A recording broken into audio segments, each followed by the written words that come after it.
না, শান্ত আমি এখনো মনে করি ও তো টিমের বাইরে গেছে ইনজুরির জন্য। If he comes back will come back as a captain. And আসলে ক্যাপ্টেন্সিটা ও টেনিয়রটা কতদিন আপনারা বলেছেন যে এই ডিসেম্বর পর্যন্ত ছিল 1 বছর। সো আমরা তো আসলে মনে করেছিলাম যে ও চ্যাম্পিয়ন্স ট্রফি পর্যন্ত ক্যাপ্টেন থাকবে। বাট এরপরের ব্যাপারটা আমরা বোর্ডের কাছ থেকে মানে এই মুহূর্তে যে ইনজুরি হয়ে বাইরে গেছে ও আসবে যে ক্যাপ্টেনই আসবে। এখন আমরা ক্যাপ্টেন্সি ওর না নেওয়ার কোনো কারণ দেখছি না। টি-20তে বলেছে যে নিজের ইচ্ছা পোষণ করেছে যে টি-20 ক্যাপ্টেন ইজ নট কমফোর্টেবল, যেটা প্রথম আমাকে বলেছে।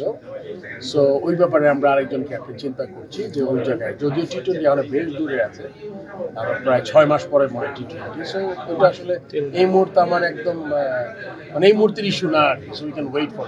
আমার সাথে ওর সাথে কথা হয়েছে সাউথ আফ্রিকার ট্যুর হোম সিরিজে ইয়েতে।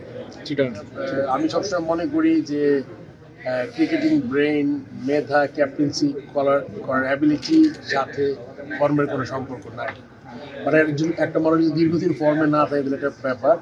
ফর্ম ইজ লাইক একটা ব্যাটসম্যানের আউট অফ ফর্ম হবে, এটা খুব নর্মাল একটা প্রক্রিয়া।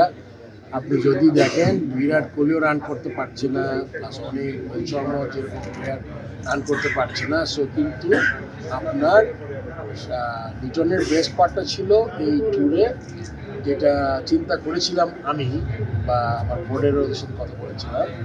আমি মনে করেছিলাম যে অনেক সময় প্লেয়ারকে দুইভাবে হেল্প করা যায়। যদি ওরা ক্যাপ্টেন্সি অ্যাডিশনাল যেহেতু রান করছিল না ওয়ানডেতে, ক্যাপ্টেন্সি অ্যাডিশনাল ইয়েতে একটা রান ফর্মে ফিরে আসতে পারে। বাট ফর্মে ফিরে না আসলেও অ্যাজ এ ক্যাপ্টেন সে খুব ভালো ক্যাপ্টেন্সি করেছে।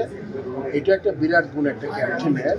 তার যদি ব্যক্তিগত পারফরমেন্স যখন তার ক্যাপ্টেন্সিতে এফেক্ট না করে, এটা কিন্তু একটা ক্যাপ্টেনের বিরাট গুণ। সো আমি আশা করি ও ফর্মে ফিরবে খুব শীঘ্রই। তারপর আমরা যখন টি-20 ক্যাপ্টেনের ব্যাপারে আলোচনা হবে তখন সে নিশ্চয়ই এগিয়ে থাকবে যে ক্যাপ্টেন।